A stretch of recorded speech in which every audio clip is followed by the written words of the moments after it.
el cambio. Durante la mayor parte de la historia humana no había un cambio real. La gente vivía igual que sus abuelos y tenía la esperanza de que sus nietos vivieran exactamente igual que ellos. Las cosas se hacían de la misma manera, siempre así se ha hecho siempre, así se hará siempre. Se plantaba de la misma manera, se mantenían tradiciones que eran la única forma de conocimiento, a veces ni siquiera de conocimiento, de mitología con la que se contaba. Vivía uno su vida, crecía, trabajaba, se reproducía, se divertía de cuando en cuando y luego procedía a morirse. No había nada que indicara que las cosas fueran a ser diferentes mañana que ayer, o que antier, o que en los últimos 100 años. Somos las generaciones de los últimos 400 años las primeras que hemos enfrentado el hecho de que todo cambia continuamente a una enorme velocidad y nos cuesta trabajo adaptarnos a ello y a veces reaccionamos de la manera más absurda, de la manera más incoherente y de la manera más peligrosa ante este cambio.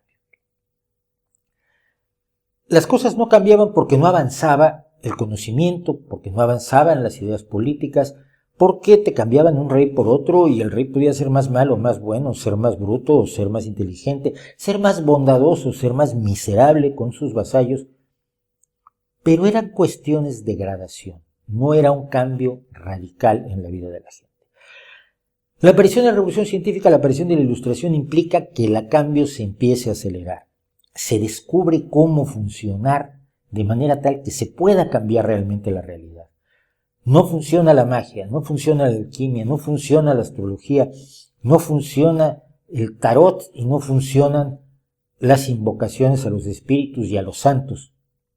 Pero funcionan las fórmulas, funcionan los experimentos, funcionan la sistematización de lo que aprendemos y de lo que conocemos, y el cambio empieza a acelerarse. Y de pronto quienes vivían de cierto modo ven que sus hijos van a vivir de un modo totalmente distinto, con problemas totalmente nuevos. El que era un vasallo en el campo tiene ahora hijos que son obreros en la fábrica y que son explotados de una manera muy distinta y de una manera totalmente nueva, que hay que combatir de manera totalmente nueva. De ahí que surjan, por ejemplo, organizaciones como los sindicatos a raíz de la revolución industrial, donde la fuerza de los números de los trabajadores es la única que puede oponerse a la fuerza que tiene el patrón, que es finalmente el que da el trabajo y que por lo tanto tiene un poder enorme sobre el trabajador. Se crean nuevas formas de trabajo, se tienen que aprender nuevas habilidades, pero al mismo tiempo se van exigiendo nuevos derechos y nuevas libertades. Se pretende terminar con el trabajo infantil, que era normal a lo largo de toda la historia de la humanidad, para que los niños estudien, para que los niños tengan derecho al ocio y a la diversión, cosa a la que tenían derecho raras veces los niños en la mayoría de las etapas históricas previas.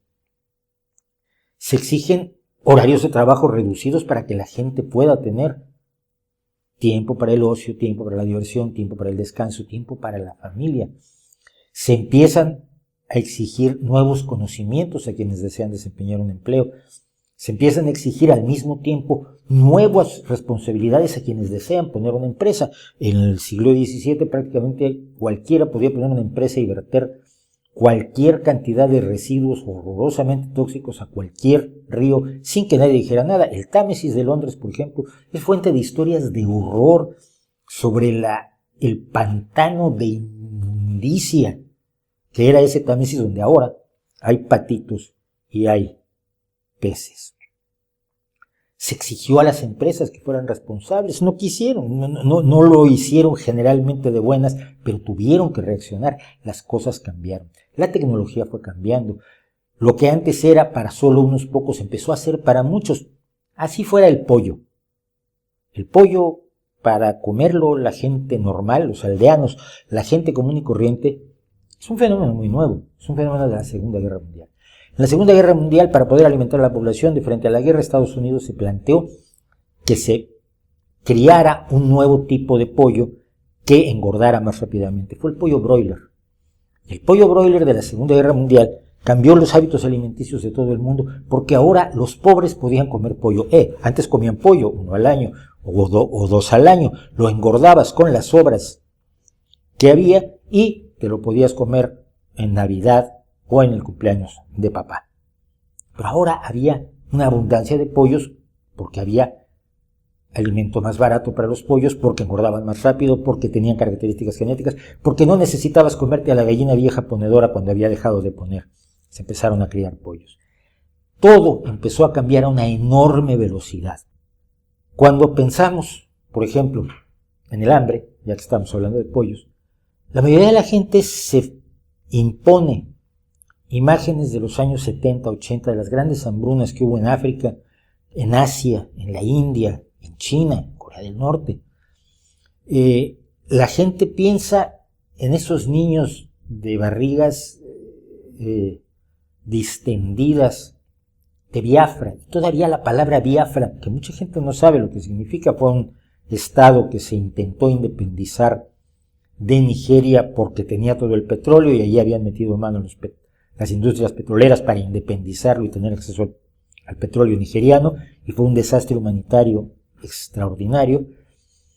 La gente piensa en este tipo de hambrunas y no se da cuenta de que se ha avanzado mucho en la lucha contra el hambre, que nuestros problemas de lucha contra el hambre ahora son diferentes, que muchas veces las hambrunas ya sabemos manejarlas, la comunidad internacional sabe reaccionar cuando hay una hambruna por una sequía, pero las hambrunas que vivimos hoy en día, como la que mientras grabo esto se está viviendo en Sudán del Sur, no se debe sino al aislamiento de la población debido a una guerra entre señores de la guerra, que además utilizan las peores tácticas para enfrentarse entre sí, incluidos, por supuesto, los niños soldados. El hambre, los problemas, las crisis del hambre que vivimos hoy en día, no son las de los años 60, 70. No son esas hambrunas estremecedoras de titular. Son, por ejemplo, deficiencias nutricionales que es difícil enfrentar, pero que además no salen en los noticieros, no salen en los informativos, no salen en los periódicos y deben ser enfrentadas por organizaciones internacionales que trabajan muchas veces en la oscuridad. Cuando hablamos de los riesgos de la industria farmacéutica, por ejemplo, todo el mundo va a remitirse a la talidomida. Pero habría que ponerse a pensar que no se ha repetido el fenómeno de la talidomida. La tragedia que vivieron varios miles de personas que nacieron con miembros deformes, mal formados o ausentes, más los miles que murieron, fue una tragedia tan aterradora que el mundo reaccionó, porque los seres humanos aprendemos y porque lo que se sabía en 1960 no es lo mismo que sabemos en el siglo XXI. Se enfrentó al problema de la talidomida, se descubrió cuál era el origen del problema. A partir de entonces cambiaron los reglamentos en todo el mundo, cambiaron las exigencias a las empresas para que no hicieran lo que quisieran y presentaran estudios fiables, y se contrató a científicos que trabajaran en las organizaciones gubernamentales o en organizaciones internacionales como la Organización Mundial de la Salud o la Sanidad Europea, para que analicen los estudios y los medicamentos y reduzcan al mínimo el riesgo de que se repita una tragedia como la de la talidomida. Pero la gente habla como si el nivel de conocimiento, de reglamentación, de conciencia social de hoy en día ante los medicamentos estuviera al nivel que estaba cuando la talidomida. Lo mismo pasa con el DDT. A cualquier pesticida se le atribuyen las deficiencias que se le descubrieron al DDT, entre otras cosas su acumulación en algunos tejidos animales. Y ahora cualquiera te dice, tú menciona cualquier pesticida y te van a decir que se acumula y se queda en el ambiente durante muchísimos años. No es cierto. Se han creado precisamente a raíz de lo que averiguamos sobre el DDT, que fue un enorme avance, que fue buenísimo y cuyo creador ganó el premio Nobel porque realmente evitó una serie de enfermedades, sobre todo el tifus, enfermedad de la que ya no oímos hablar porque ha sido prácticamente erradicada, pero cuya mala utilización llevó a la preocupación de una serie de personas. Y una preocupación razonable, pero no se repite En el caso del DDT, en todos los pesticidas actuales, pesticidas que se han diseñado de modo que se descompongan en el ambiente más rápidamente, que se han diseñado precisamente para que no se acumulen, que se han diseñado para no ser tóxicos para la vida animal, que se han estudiado y que han ido mucho más allá en estos 50 o 60 años que nos separan del caso del DDT.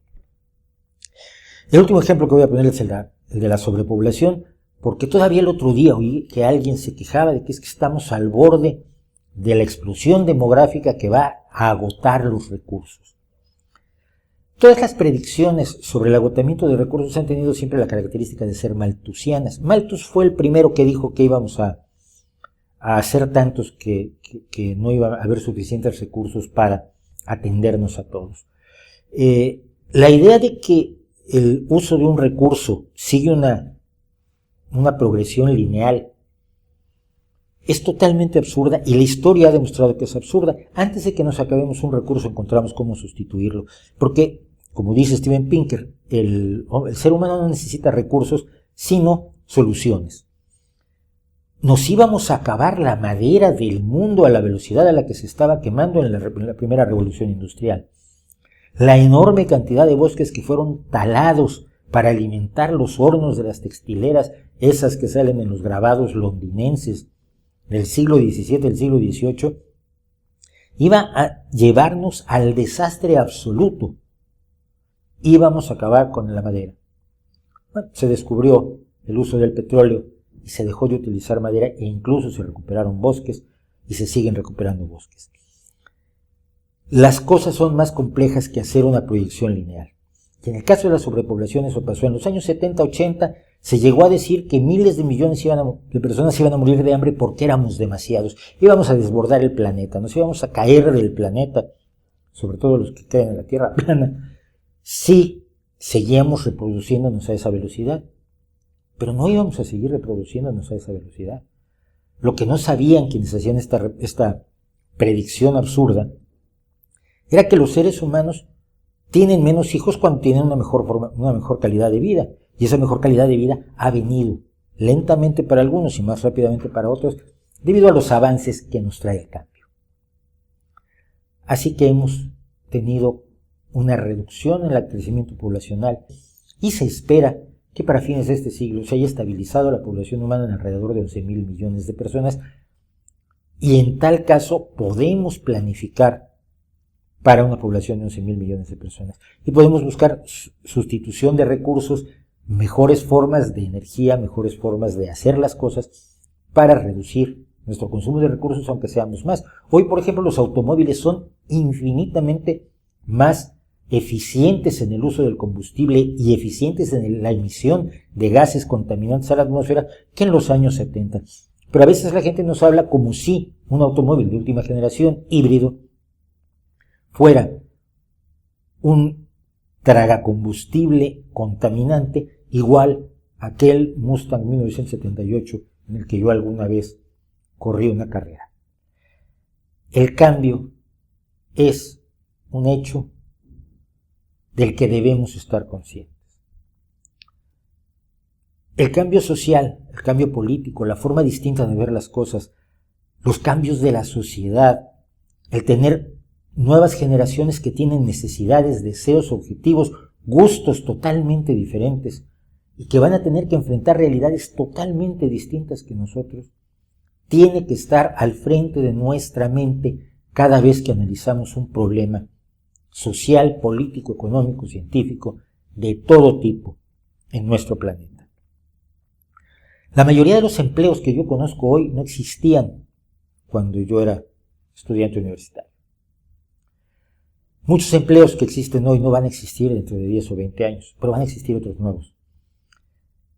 La advertencia del desastre, la profecía del desastre, el advertir que todo va a ser horrible, vende muchos libros, crea muchos adeptos, atrae multitudes y suena bien.